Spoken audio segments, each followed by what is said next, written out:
Someday, we'll definitely build a perfect house for us.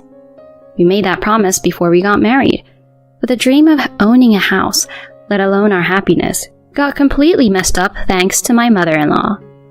It was unbelievable how my husband changed drastically too.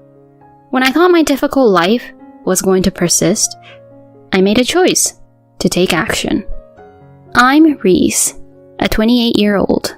My husband, Victor, is 5 years older than me. We recently celebrated our first anniversary. We met through a dating app. I was initially skeptical, but I was drawn to his sweetness, and our relationship blossomed. I had a strong desire to get married, and he also wanted to settle down, so it was a good match. Initially, we had a loving married life, as I had imagined. However, he started to change after 6 months. The trigger was the divorce of his parents. Honey, it seems my parents are done for. Really? I only had a shallow connection with them, so I honestly didn't know how to react. Your dad's working, so he should be fine. But what about your mom? Oh, it's all good. She'll rent an apartment. But how will she manage financially? She's been a housewife, right? We'll support her. Me and you. Huh? What do you mean? I was in disbelief as he said it so casually. We need to support my mom. Together. Oh, wait a minute. Why should we pay for her rent? She's in trouble, so obviously we must help her. Right? No, if it were only you, I might understand. But why should I? It makes no sense, does it? Come on, honey. She'd be grateful, and you'll benefit from this too. I remember you said you didn't want to move in with her before. I'm trying to be understanding and accommodate that. He was right. I had told him before we got married that I didn't want to live with my in-laws. Even so, I still didn't understand why I had to cover her rent.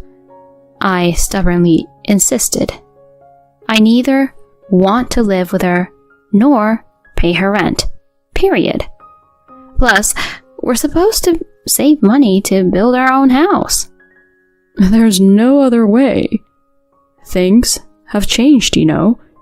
It's not like I've given up on that either. Right now, my priority is Mom. You're being irrational. If you want to support her that much, why don't you pay for it yourself? What? And I have to pay our living expenses? On top of that?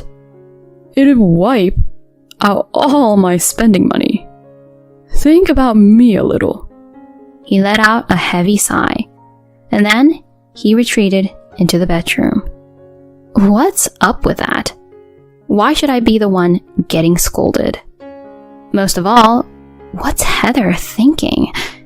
It's just not right that she's trying to make me pay her rent. The next day, Victor came back home with her in tow. She put on some fake tears and began pleading. Reese, you heard about my divorce, right? I'm in a tough spot right now. You understand, don't you? Yeah, sure, but when you split up, it was pretty obvious that you'd have a hard time making ends meet, right? But I couldn't take it anymore. I was tired of being with that stubborn man. Even so. Anyway, I moved to a nearby apartment, so I asked you guys to cover the rent for me. Jeez. It was so presumptuous, and I was about to disagree, but Victor intervened. He stood between us and glared at me. Listen, are you really going to complain when she's desperately asking for help? What's wrong with you? Why should I be spoken to like that? I'm not working to support her, you know? Jeez, you're really heartless. You're just a wife, so listen to what I say. What the heck is that supposed to mean? After that, I continued to be berated by both of them. And eventually, I caved in. I really didn't want her to move in with us, so I reluctantly agreed to pay half of the rent. From then on, she started showing up at our house unannounced almost every day. Oh, Reese, you're home at last. I'm staying over tonight. Again? You stayed over the day before too. Yeah? So what? Anyway, can you make dinner quickly? I'm starving. Even Victor, who was already back home, chimed in. Me too. Hurry up. What's wrong with this mother and son? If they're hungry, why can't they just make something themselves? I'm working too, so why should I take care of them? Heather's audacity didn't stop there. Every time she came over, she would ask me for money. Hey, Reese, I really want to buy some clothes this month. Oh yeah? Then why don't you ask Victor to buy them for you? He needs money for various things, you know. That's why I'm asking you. Please, just $500 would do. I want to save money too, you know.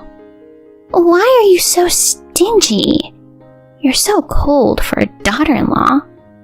Who demands money from their daughter-in-law in the first place?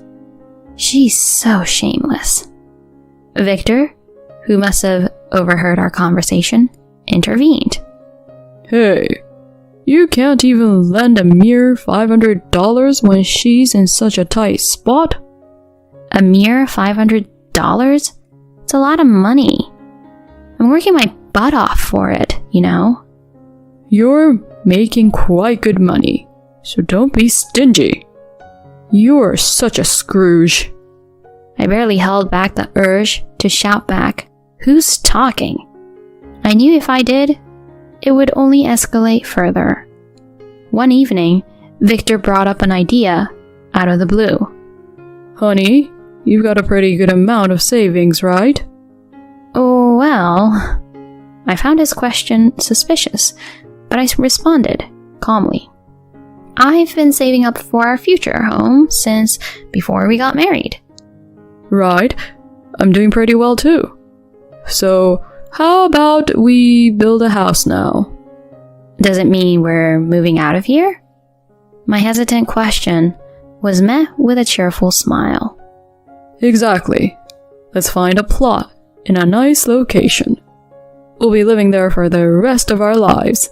So, let's build our perfect home. Our perfect home? That was something I had wanted for a long time. I wanted to create a lovely house filled with our own preferences. I had always dreamed of it. For me, his proposal sounded so bright and promising. The only way to escape the hell with Heather living nearby was to have a new home far away. I looked him straight in the eyes and answered, I seriously want to consider this. From then on, we started making preparations.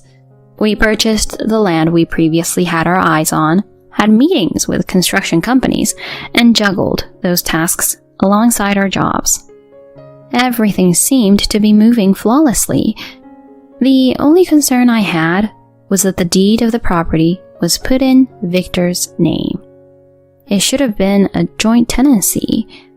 When I suggested we share the mortgage and the deed, he insisted that he wanted to handle it, and I reluctantly agreed. He pushed through the loan forcefully, and after various twists and turns, our new home was completed the following year. 2 weeks before the move, Heather came over after a long absence. Long time no see, Reese. I heard the new house is finished. How exciting. Yeah, it's been a while, Heather. Until then, I despised even seeing her face, but knowing we would soon be moving away gave me a sense of relief. However, right after that, she said something unbelievable. We're moving in a little while, right? My room's in the back on the first floor, isn't it? Huh? I couldn't comprehend what she just said about her room for a second. What do you mean by your room? Oh, please. You know what I'm talking about. You had a spacious ensuite made for me, right? Sure, we did, but that's because Victor insisted on making a guest room. It's for my sake. What? I immediately confronted Victor, seeking an explanation. As she said, I had that room made for her. Hold on. Does this mean she's moving in? I didn't agree to that. Is there a problem? You know the house is in my name. Wait, is that why you were so adamant about having your name only? He made a smug smile and said, You're just realizing it now? Watching our exchanges, Heather started giggling.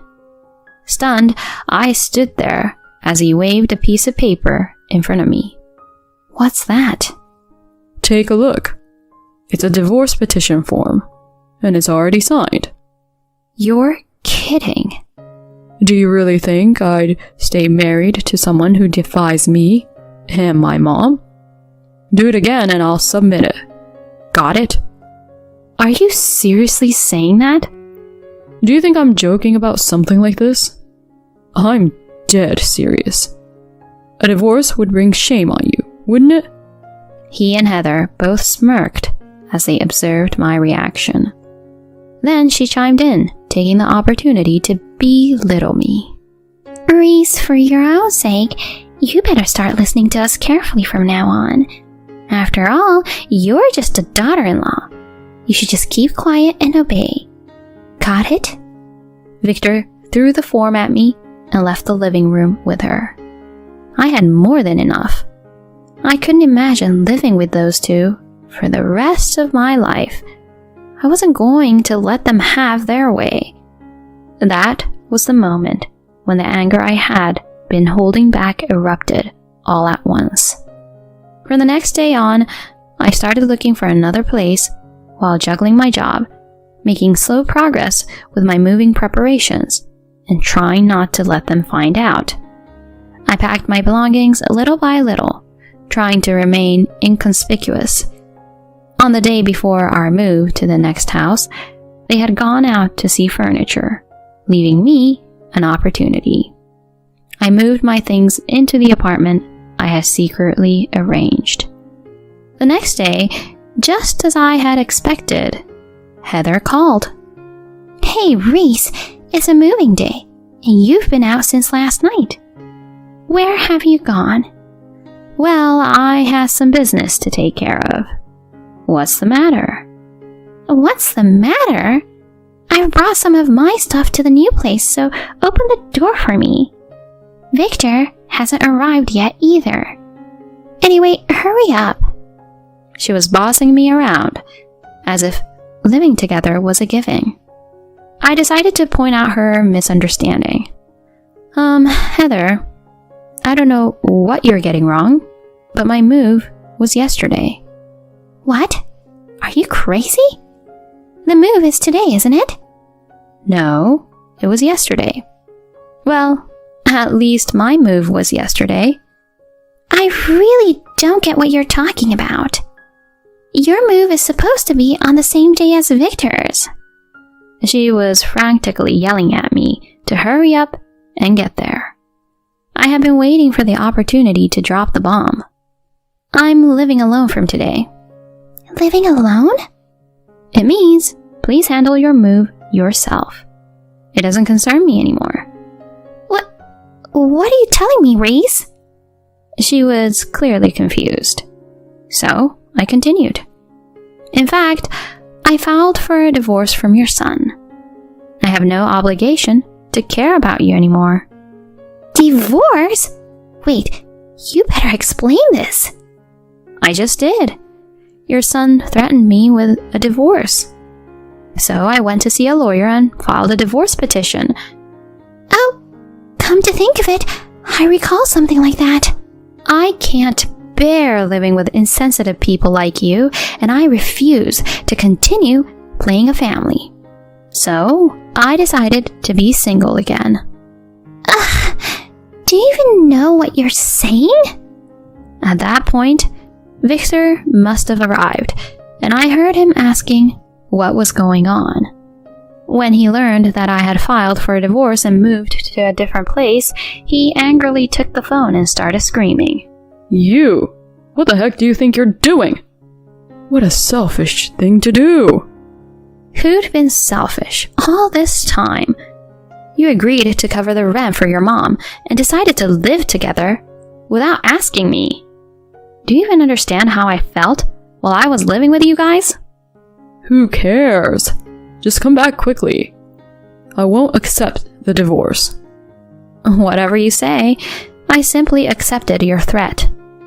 You do understand that it can't be reversed now, right? Who do you think you're talking to? Just get back here now.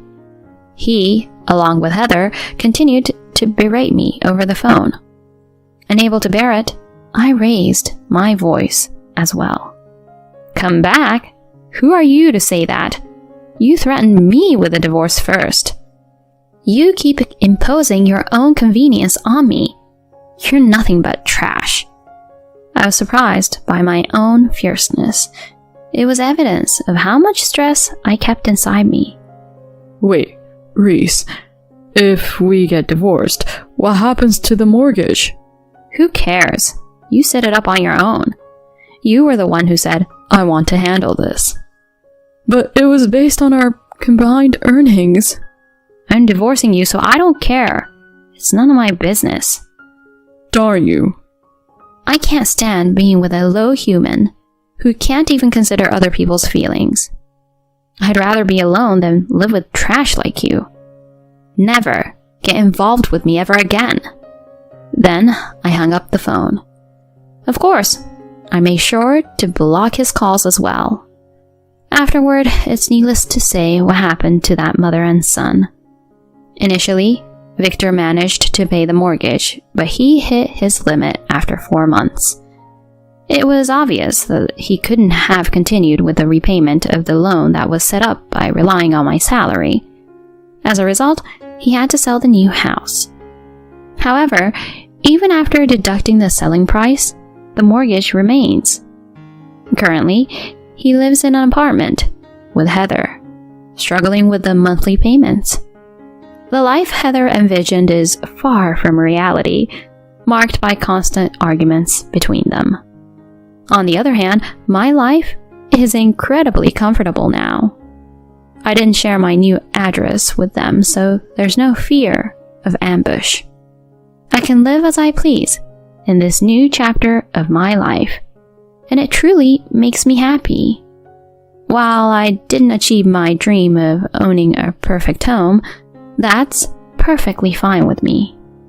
The best part of it all is being free from that mother-son duo.